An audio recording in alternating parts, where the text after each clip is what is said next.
नमस्कार, मी प्रीती. आवाज इंडिया मराठीमध्ये आपल्या सर्वांचं स्वागत आहे.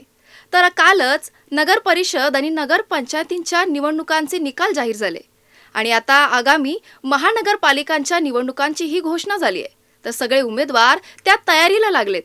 तर आपल्यासोबत या पॉडकास्टमध्ये दहिसर येथील वॉर्ड क्रमांक 3चे इच्छुक उमेदवार आणि RPI गटाचे उत्तर मुंबईचे जिल्हाध्यक्ष रमेश गायकवाड सर आज आपल्यासोबत खास बातचीत करण्यासाठी आलेत. सर नमस्कार. नमस्कार. सर, तर कालच नगरपंचायत आणि नगर परिषदांच्या निवडणुकांचे निकाल जाहीर झाले. तर या पूर्ण याच्यामध्ये महायुतीचाच विजय झालाय. तर याविषयी काय सांगाल? निश्चितच की मी पहिल्या प्रथम महायुतीचे जे आमचे नेते आहेत, महाराष्ट्राचे मुख्यमंत्री देवेंद्र फडणवीस साहेब आहेत, शिंदेजी आहेत, राष्ट्रवादीचे अजित पवारजी आहेत आणि आमचे भारताचे समाज कल्याण मंत्री रामदास आठवले साहेब आहेत.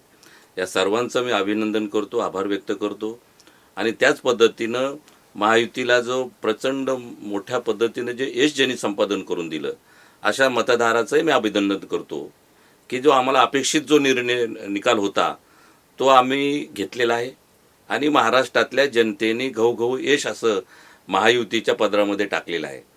आणि निश्चितच आम्हाला असं वाटतंय की जसं महानगरपालिकेमध्ये, नगर परिषदा, पंचायत समितीमध्ये आम्हाला महायुतीला जे यश प्राप्त झालेलं आहे, त्याच्या कितीतरी पटीनं मुंबई महानगरपालिकेमध्ये सुद्धा आमचा विजय हा निश्चित आम्हाला असं वाटतंय. म्हणजे तुम्हाला असं वाटलं होतं का की विजय हा महायुतीचाच होईल? काय वाटतं? हो, नक्कीच. कारण की देशाचे प्रधानमंत्री नरेंद्र मोदी साहेब आणि महाराष्ट्राचे मुख्यमंत्री देवेंद्र फडणवीसजी आणि महायुतीमधले जे आमचे घटक पक्ष आहेत, आम्ही त्याच्यामध्ये घटक पक्ष म्हणून आहोत. आम्ही रिपब्लिकन पक्ष हा घटक पक्ष म्हणून NDAमध्ये सामील आहे आणि विकासाच्या मुद्द्यावर आम्ही त्यांच्यासोबत गेलेलो आहोत. आणि महाराष्ट्रामध्ये आणि देशाचं जर वातावरण आपण पाहिलं तर मोदी सरकारमध्ये आणि महाराष्ट्राच्या देवेंद्र भाऊच्या सरकारमध्ये अत्यंत विकासाची कामं झालेली आहेत. बेरोजगारांना रोजगार देण्याचं काम सुरू आहे. इन्फ्रास्ट्रक्चर हे मोठ्या प्रमाणामध्ये वाढतंय. गोरगरिबांना, गरजूंना घरं मोठ्या प्रमाणामध्ये दिले गेलेले आहेत. ग्रामीण विभागामध्ये सौर ऊर्जा असेल, जलयोजना असेल, शौचालयाची योजना असेल, अशा अनेक योजना आम्ही खेड्यापर्यंत पोचण्याचं काम महायुती सरकारने केलेलं आहे. आणि निश्चितच आणि विशेष करून लाडक्या बहिणींनी आम्हाला मोठा पाठिंबा दिलेला आहे. आमच्या ज्या मुख्यमंत्र्याच्या ज्या लाडक्या बहिणी आहेत, आणि मी आपल्याला सांगू इच्छितो की ज्यांच्या मागे स्त्री शक्ती असते, तर ज्याच्या पाठीशी, ज्या समाजाच्या पाठीशी असेल किंवा नेत्याच्या पाठीशी असेल किंवा एखाद्या भावाच्या पाठीशी असेल, आपल्या पतीच्या पाठीशी असेल, जी स्त्री शक्ती जर उभा राहिली तर ती शक्ती जिंकून आणण्याचं काम करत असते. आणि म्हणूनच या महाराष्ट्रामध्ये लाडक्या बहिणींनी मोठा प्रतिसाद आम्हाला दिलेला आहे, पाठिंबा दिलेला आहे आणि त्यांच्या आशीर्वादामुळंच महाराष्ट्रामध्ये, देशामध्ये आणि आता आमच्या नगर परिषद याच्यामध्ये आमचा मोठा विजय झालेला आहे. तर असं वाटतंय का की लाडकी बहीण योजना अंमलात आणली त्यामुळे हा विजय झाला, असं तुमचं मत आहे का? नाही, ते तर आहेच आहे. आमचा म्हणजे महायुती सरकारचा जो अजेंडा आहे की या महाराष्ट्रामध्ये आणि देशामध्ये स्त्री शक्ती, या स्त्री शक्तीला स्वावलंबी बनवण्याचं काम महायुती सरकार करणार आहे. आणि लाडक्या बहिणींना आम्ही 1500 रुपये दर महिना देतो. याचा अर्थ असा आहे की आम्ही ज्या आज खेडेपाड्यामध्ये असतील किंवा एखाद्या गरीब घराण्यातल्या स्त्रिया असतील, तर 1500 रुपये हे त्यांच्यासाठी अत्यंत मोलाची बाब आहे. त्याच्यामधून ते आपल्या एखाद्या मुलाला त्याच्यामध्ये पुस्तकं घेऊ शकतात, एखादं दप्तर घेऊ शकतात, एखाद्याचा वाढदिवस असेल तर त्याला कपडे घेऊ शकतात. आणि महिलांना जे अत्यंत प्रभावी मदत जी केली त्याच्यामुळेही आम्हाला फायदा झालाच आहे. परंतु त्याच्या मागची आमची भूमिका अशी आहे की महिलांना आपण स्वावलंबी केलं पाहिजे. स्वावलंबी महिला जर झाल्या तर निश्चितच आपला देश आणि महाराष्ट्र पुढे गेल्याशिवाय राहणार नाही, अशी महायुतीची भावना आहे. तर आता महानगरपालिकांच्या निवडणुका येत आहेत, तर याची तयारी कशी चालू आहे? नाही, महानगरपालिकेमध्ये आमची तयारी पूर्ण झालेली आहे. ज्या पद्धतीने नगर परिषदा, पालिका याच्यामध्ये आम्हाला घवघवीत यश दिलेलं आहे. आणि निश्चितच मी तुम्हाला सांगतो की मुंबई महानगरपालिकेमध्ये याच्या पलीकडे कितीतरी पटीने आम्हाला मुंबई महानगरपालिकेमध्ये यश प्राप्त होणार आहे. याचं कारण असं आहे की सन्माननीय महाराष्ट्राचे मुख्यमंत्री आदरणीय देवेंद्र फडणवीस भाऊ यांनी मुंबई शहराचा आणि महाराष्ट्राचा कायापालट करायचा त्यांचा जो स्वप्न आहे, म्हणजे मेट्रो असेल, मोनोरेल असेल, बुलेट ट्रेन असेल आणि इन्फ्रास्ट्रक्चर आपण जर पाहिलं सीन लिंक रोडून आपण जात असतो कुलाब्याकडे, नरिमन पॉईंट्सकडे, असं जात असताना असं वाटतं की आपण कुठं तर फॉरेनला चाललेलो आहोत. आणि हे सगळं देवेंद्र फडणवीस साहेबांच्या काल्पनिकतेतला हा जो प्रोजेक्ट जे उभा केलेला आहे त्यांनी, आणि त्याच्यामुळं मुंबई शहराचा कायापालट होतोय. मुंबई ही स्वच्छ मुंबई, सुंदर मुंबई बनवण्याचा प्रयत्न आहे. झोपडपट्टी ज्या ठिकाणी झोपडपट्ट्या वसलेल्या आहेत अशा लोकांना महाराष्ट्र सरकारने आणि महायुतीने त्यांच्या मालकी हक्काचे घरं देण्याचा आम्ही प्रयत्न केलेला आहे. आज अगोदर एखादा फ्लॅटमध्ये एखादा जर सभासद राहत असेल मालकी हक्कामध्ये, तर त्याच्या नावावर फ्लॅट होत नव्हता. जरी रजिस्ट्रेशन झालं तर जमीन त्याच्या नावावर होत नव्हती. परंतु आमच्या सरकारने, महायुती सरकारने असा निर्णय घेतलेला आहे, तुम्ही फ्लॅटमध्ये जरी राहत असाल आणि 500, 550, 700 स्क्वेअर फुटाचं घर तुमच्या नावावर रजिस्ट्रेशन असेल तर तुम्ही 7/12वर त्याचे मालक म्हणून येणार आहात. आणि हा जो विश्वास सरकारने जनतेला दिलेला आहे आणि जनतेचा विश्वासही आमच्या सरकारवर असल्यामुळं आम्हाला अशी खात्री पटलेली आहे की मुंबई महानगरपालिकेमध्ये निश्चितच महायुतीचं सरकार येईल आणि देवेंद्र फडणवीस आणि महायुतीचे सर्व नेते हे मुंबईमध्ये महायुतीचं महापौर बनवतील अशी आमची आशा आहे. तर सर, दरवर्षी नगरसेवक हे निवडून येतात, पण स्थानिक जे रहिवासी जे नागरिक आहेत त्यांच्या समस्या ह्या तशाच असतात. यावर काय सांगता? नाही, अगदी बरोबर आहे. मग ते कुठल्याही पक्षाचा नगरसेवक असो, मग भाजपा असतील, सेना असतील, राष्ट्रवादी असेल, काँग्रेस असेल, तर मी आपल्या सांगू इच्छितो की गेल्या अनेक वर्षापासून मुंबई महानगरपालिकेमध्ये ठाकरेंची सत्ता होती. उद्धव ठाकरे यांचं सरकार होतं. मुंबईचे महापौर त्यांच्या पक्षाचे होते. जर आपण मुंबईतल्या प्रत्येक वार्डाचा जर आढावा घेतला तर अत्यंत दुर्दैव अवस्था ठाकरे सरकारने करून ठेवलेली होती. कोरोना काळामध्ये ठाकरे सरकारने म्हणजे ते औषध असतील, कोरोना काळामध्ये ज्या लागणाऱ्या लोकउपयोगी वस्तीचा त्याच्यामध्ये प्रचंड असा भ्रष्टाचार त्यांनी केलेला आहे. रस्त्यामध्ये भ्रष्टाचार केलेला आहे, किटमध्ये भ्रष्टाचार केलेला आहे. आणि विशेष करून मुंबई शहर हे एक प्रभावी शहर, ज्वलंत शहर म्हणून आपण ज्याची ओळख आहे डेव्हलपमेंटमध्ये, अशा मुंबई शहराला कुठेतरी शेकडो वर्ष पाठी टाकण्याचं काम ठाकरे सरकारने केलं असल्यामुळं आज मी ज्या विभागामध्ये राहतो, वार्ड क्रमांक 3, तो विभाग दहिसर आणि मागाठाण्याच्या दोन्ही सीमा लगत आहे. तर आजची अवस्था मुंबई शहरामध्ये केतकीपाडा, सावित्रीबाई फुले नगर, चेक नाका हा मुंबईचं प्रवेशद्वार असताना आजही आमच्या विभागामध्ये पाण्याची व्यवस्था नाही आहे, स्त्रियांना शौचालयाची व्यवस्था नाही आहे. आजही आम्हाला असं चॅनलवर बोलण्यासाठी हे वाटतंय, परंतु आजही आमच्या विभागातल्या काही महिला उघड्यावर स्वच्छ करण्यासाठी जातात. म्हणजे हे महाराष्ट्राचं आणि पुरोगामी महाराष्ट्राचं मुंबईचं दुर्दैव आहे. आणि त्या विभागामध्ये जे कोणी नगरसेवक, काँग्रेसचे नगरसेवक होते, शिवसेनेचे नगरसेवक, उबाटा गटाचे नगरसेवक होते, त्यांनी हेतुपुरस्करपणे मागासवर्गीय विभागामध्ये काम केलेलं दिसून येत नाही. आणि मग आम्हाला असं म्हणायचं आहे की तुम्हाला हा बऱ्याच वर्षापासून उद्धवजीचं सरकार महापालिकेमध्ये असल्यामुळं आपण फक्त कुलाबा असेल, मरीन लाईन्स असेल, अशा काही उच्च वस्तीमध्ये तुम्ही तिकडे तर काम करायची गरज नाही आहे, परंतु झोपडपट्टीचा विकास, झोपडपट्ट्यामधल्या रस्त्यांचा विकास, दिवाबत्तीचा विकास हे करणं अपेक्षित होतं. परंतु ते करण्यामध्ये ठाकरे सरकार हे फेल झालेलं आहे. आणि म्हणून महायुती सरकार मुंबई महानगरपालिकेमध्ये प्रचंड मताने निवडून तर येणारच आहे.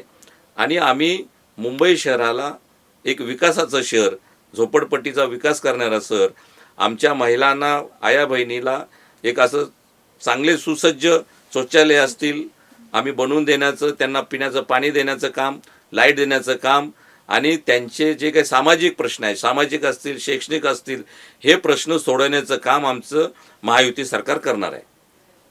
तर तुम्ही दहिसर या वॉर्ड क्रमांक 3 मध्येच रहिवासी आहात. तर ह्या समस्या ज्या तुम्ही सांगितल्यात की स्त्रियांसाठी जे मूलभूत गरज आपण म्हणतो की पाणी असू दे किंवा शौचालय असू दे, ह्या तर मूलभूत गरजा आहेत, सुरुवात इथूनच आहे. मग आतापर्यंत या समस्यांबद्दल काय तोडगा किंवा काय निघाला की नाही नाही, तेच म्हणतो की आमचा विभाग आता कसं आहे, ते वन खात्यामध्ये गेलेला आहे. परंतु 1995-97ला जो वन खात्याने ॲक्वायर केला, पण त्याच्या अगोदरही सेनेचं सरकार होतं मुंबई महानगरपालिकेमध्ये. शिवसेनेचे नगरसेवक होते. मी लहानाचा मोठा त्या विभागामध्ये झालेलो आहे. सगळे शिवसेनेचे नगरसेवक असताना सुद्धा हा आमचा विभाग हा दुर्लक्षित झालेला आहे. आणि तिकडच्या नगरसेवकाकडे आमच्या महिला जर काही घरानं घेऊन गेल्या तर ते उपहासापोटी बोलतात की तुम्ही रिपब्लिकन पक्षाचे कार्यकर्ते आहात, तुम्ही मागासवर्गीय कार्यकर्ते आहात, म्हणून आम्हाला तिकडं काय तुम्ही मत आम्हाला दिलेलं नाही, तुमच्या वोटमुळे आम्ही निवडून येत नाही. ही अशी जी भाषा आहे शिवसेनेच्या नगरसेवकांची, ही काय योग्य नाही आहे. बाबासाहेब आंबेडकरांनी जो घटनेने मार्फत अधिकार दिला, फंडामेंटल राईट्स जे आम्हाला दिलेले आहेत, महिलांना जे अधिकार दिलेला आहे, त्या माध्यमातून कुठल्याही पक्षाचा नगरसेवक असो, त्यांनी जनतेचे प्रश्न सोडवणं हे प्राधान्य त्यानं दिलं पाहिजे. आणि कुठल्याही जाती धर्माचा असेल, कुठल्या पक्षाचे असतील, तर हे सगळं बाजूला ठेवून हा प्रभागाचा विकास, जनतेचा विकास करणं हे आद्य कर्तव्य समजूनच आपण काम केलं पाहिजे. छत्रपती शिवाजी महाराज आणि बाबासाहेबांनी कधी मतभेद केलेला नाही. आणि म्हणून छत्रपती शिवाजी महाराजांना आपण बहुजनांचे राज्य, रयतेचे राज्य याच्यासाठीच म्हणतो की त्यांनी सर्व धर्म समभावाचं राजकारण केलं.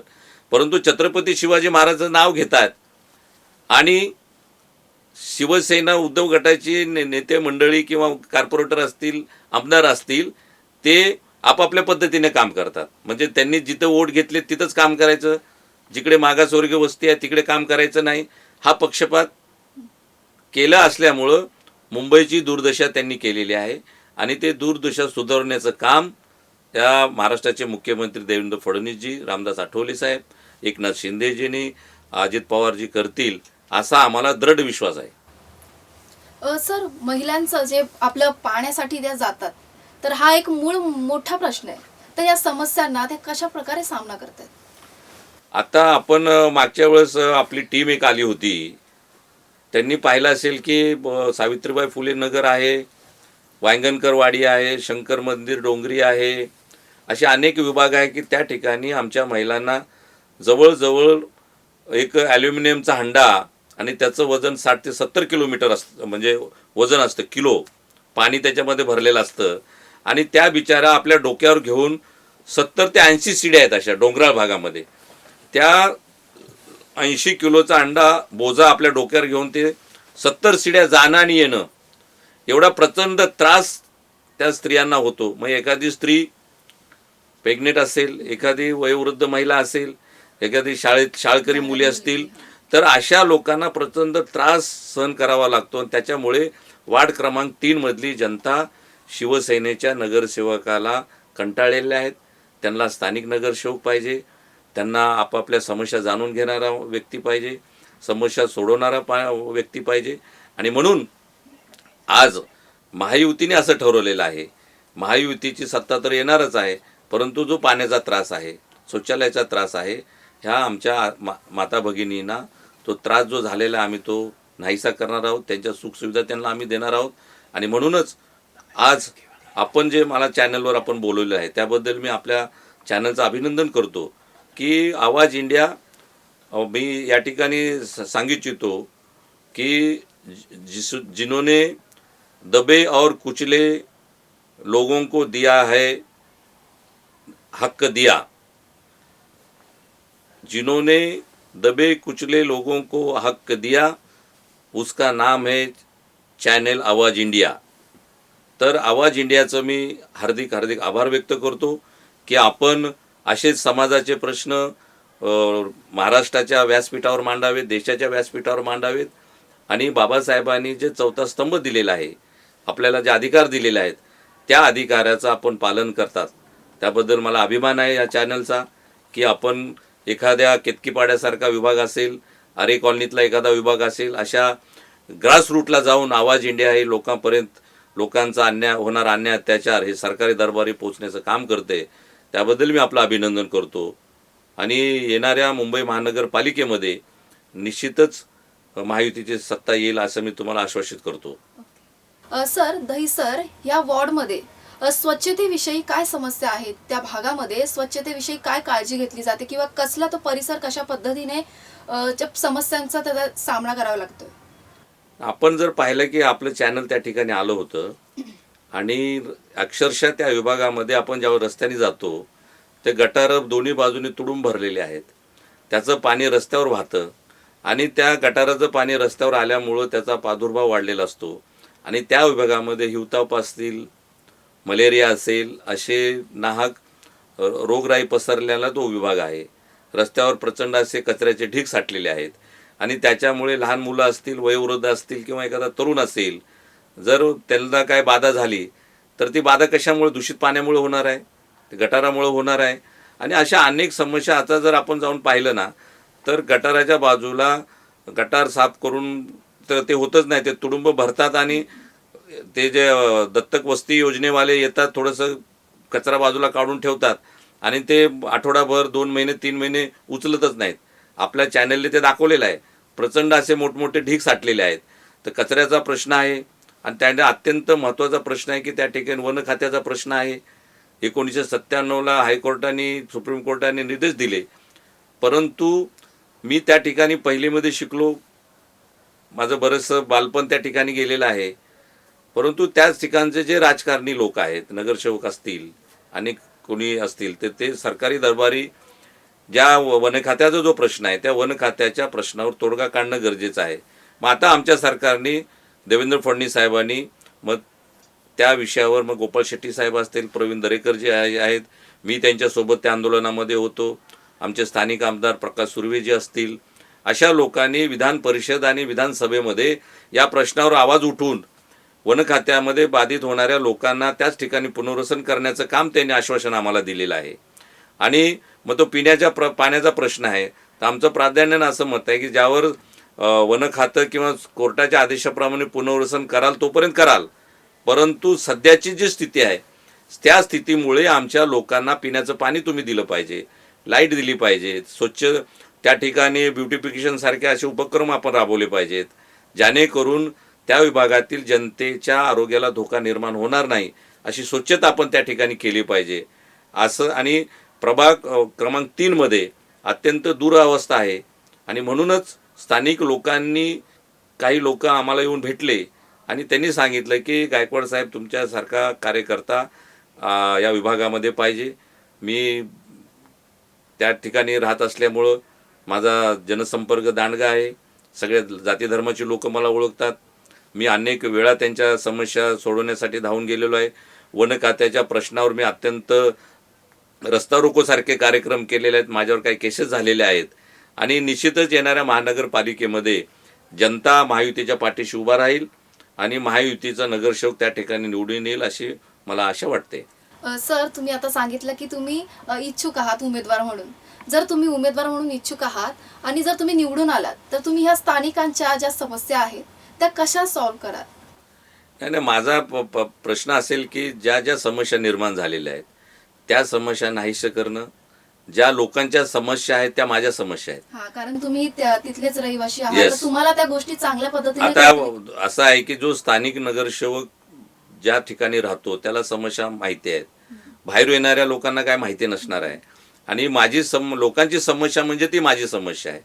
लोकांना पाणी आणण्यासाठी त्रास होतो म्हणजे तो मला आपल्या माहितीची सांगतो. 2002 मध्ये मी अपक्ष म्हणून उभा होतो आणि मी स्वतः, आता आपल्याला सांगितलं की 70 शिड्या चढून पाणी न्यावं लागतं. मी उमेदवारीला उभा असताना 10 वाजता प्रचार सुरू व्हायचा आणि सकाळी 7 वाजता मी स्वतः पाणी भरलेलं आहे. खांद्यावर घागर घेऊन मी 70 शिड्या चढल्या, ड्रम भरायचो, पाणी भरून पुन्हा प्रचारामध्ये यायचो. म्हणजे जी जी जी व्यथा आहे, जे मी स्वतः अनुभवलेली आहे, त्रास जो आहे. आणि म्हणून हा वार्ड क्रमांक 3मध्ये जी व्यथा, जे समस्या आहे त्या समस्या संपवण्याचं काम मी पहिला प्रथम त्या ठिकाणी करणार आहे. कारण का माझ्या खांद्यावर ज्यावेळेस मी 50 किलोचा घडा उचलून घेतो तर त्याला किती त्रास होतो ते मी स्वतः अनुभवलेला आहे. आणि हे वस्तुस्थिती आहे. मी चॅनलवर बोलतोय, खोटं बोलतोय का असं नाही, की मी प्रॅक्टिकल करणारा कार्यकर्ता आहे. मी एक छोटा कार्यकर्ता आहे, परंतु लोकांच्या ज्या समस्या आहेत त्या समस्या निश्चितच सोडवण्याचं काम मी करणार आहे. सर, या वॉर्डामध्ये काही मुलामुलींचे स्थळ येत नाही, कारण ह्या सगळ्या ज्या समस्या आहेत ते बेसिक शौचालयाचा असू द्या किंवा पाण्याची समस्या, ह्या सगळ्या समस्यांमुळे तिथल्या मुलींचे स्थळ येत नाहीयेत त्यांना. तर याविषयी काय सांगा? नाही, अत्यंत हृदयाला म्हणजे वेदना देणारी गोष्ट आहे की आज आमच्या महिलांचा काही इंटरव्ह्यूमध्ये त्यांनी सांगितलेलं आहे की स्वच्छतेसाठी आजही आमच्या विभागातल्या महिला वन खात्याच्या हद्दीमध्ये साड्या लावून त्याच्यामध्ये जाऊन ते स्वच्छ करतात. पाणी डोंगरावर घेऊन जातात. तिथं शौचालयाची व्यवस्था नाही, पाण्याची नाही, लाईटीची नाही. काही ठिकाणी त्याकडे बिबटे आमच्या विभागामध्ये येतात आणि ते कधी बरेचशा काही लोकांवर हल्ले त्यांनी केलेले आहेत. काही लोकांचा जीव गेलेला आहे आणि प्राण्यावर तो सुद्धा हल्ले केले. ते लोक वस्तीमध्ये येत आहेत. हे जे भीतीचं वातावरण त्या विभागामध्ये झालेलं आहे आणि मुंबईचं प्रवेशद्वार असणारा आमचा केतकीपाडा चेकनाका, की त्या विभागामध्ये मराठवाडा असेल, विदर्भ असेल, पश्चिम महाराष्ट्र असेल आणि खानदेश असेल, उत्तर प्रदेश असेल, आदिवासी समाज मोठ्या प्रमाणामध्ये आहे आणि ह्या लोकांना माहिती आहे की आमचे विभागातले गावून येणारी माणसं त्या ठिकाणी वस्ती करून राहिलेली आहेत. परंतु प्रॉब्लेम असा आहे की आमचा एखादा पाहुणा आला किंवा एखाद्या मुलांचं सोयरपण जमवण्यासाठी जर आले तर ते पहिल्या प्रथम विचारतात की बाबा इथे शौचालयाची व्यवस्था आहे का, पिण्याच्या पाण्याची व्यवस्था आहे का. तर हे त्यांच्या लक्षात आलं येतं की बा इथे काहीच नाही आहे. तर त्याच्यासाठी तिथे राहणाऱ्या मुलांना ते मुली देण्यासाठी टाळाटाळ करतात आणि अक्षरशः ती वस्तुस्थिती आहे. काही मुलांचे लग्न सोयरिकी गावाकडे जमल्या आणि जेव्हा मुंबईला इकडे आल्यापर्यंत ते तर तुटल्या. म्हणजे ही अत्यंत भयावह अवस्था आहे आणि अशी जर अवस्था पुरोगामी महाराष्ट्रामध्ये असेल तर मग आपण कसं म्हणू शकतो की आम्ही छत्रपती शिवाजी महाराजांचे वारसदार आहोत. पुरोगामी महाराष्ट्रामध्ये जर तुम्हाला एखाद्या महिलांना न्याय देता येत नसेल तर ती एक गोष्ट बरोबर नाही. आणि वार्ड क्रमांक 3 मधली जी समस्या आहे की त्याच्यासाठीच मुलांची लग्न होत नाही आहेत, तर त्याच्यासाठी आमचं प्राधान्य असणार आहे की त्या ठिकाणी पिण्याची पाण्याची व्यवस्था, शौचालयाची व्यवस्था, हॉस्पिटलची व्यवस्था, गार्डनची व्यवस्था. आता तिथे 4वीपर्यंत शाळा आहेत, 7वीपर्यंत 10वीपर्यंतच्या शाळा झाल्या पाहिजेत. अशा अनेक समाज उपयोगी व्यवस्था त्या ठिकाणी करणं अत्यंत गरजेचं आहे. सर, तुमचं भारतीय जनता पार्टीसोबत युती आहे, तर येणाऱ्या ह्या निवडणुकांमध्ये जर तुम्हाला निवडणूक लढण्याची संधी मिळाली तर तुम्ही या कोणत्या चिन्हावर लढणार? आता या ठिकाणी तुम्हाला सांगतो की आमच्या रिपब्लिकन पक्षाला गन्ना किसान हे चिन्ह आहे. परंतु आम्ही ज्या वेळेस शिवसेना आणि भाजपासोबत गेलो, या मुंबई महाराष्ट्रामध्ये आठवले साहेबांनी शिवशक्ती भीमशक्ती एकत्र झाली आणि 2014-12 पासून आम्ही महायुतीत गेल्यामुळं महायुती भीमशक्ती आणि शिवशक्ती एकत्र आल्यामुळं देशाचे प्रधानमंत्री नरेंद्र मोदी साहेब झाले. महाराष्ट्रामध्ये महायुतीची सत्ता आली आणि त्याच्यानंतरचा जर काळ आपण पाहिला तर रिपब्लिकन पक्षाला योग्य असं प्रतिनिधित्व दिलं गेलेलं आम्हाला दिसून येत नाही. आठवले साहेब या देशाचे मंत्री झालेले आहेत. त्यांचा नियमित प्रयत्न असतो की माझ्या कार्यकर्त्याला न्याय मिळाला पाहिजे, माझ्या कार्यकर्त्यांना नगरसेवक बनवलं पाहिजे, आमदार बनवलं पाहिजे.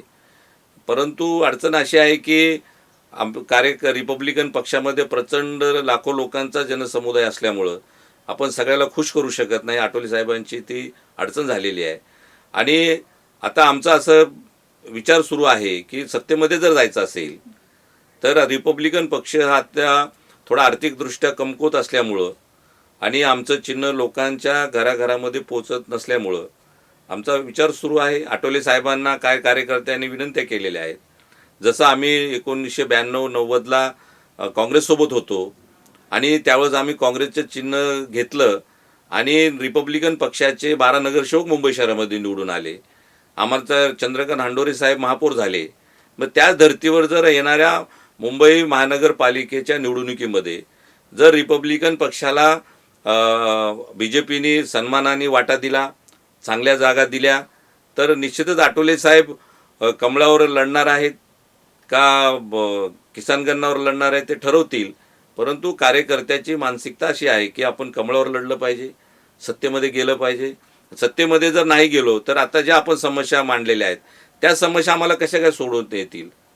आणि म्हणून आमची विनंती आहे आठवले साहेबांनाही की आपण मुंबई महानगरपालिकेमध्ये जाण्यासाठी आणि जर आपल्याला मुंबई शहरामध्ये जर भाजपाने महायुतीने जर चांगल्या सन्मानाने जागा सोडल्या तर आम्हाला 20-25 जागेची मागणी आम्ही केलेली आहे आणि कार्यकर्त्यामध्ये प्रचंड उत्साह आहे आणि कार्यकर्त्याची ही इच्छा आहे की आपण कमळावर लढलं पाहिजे.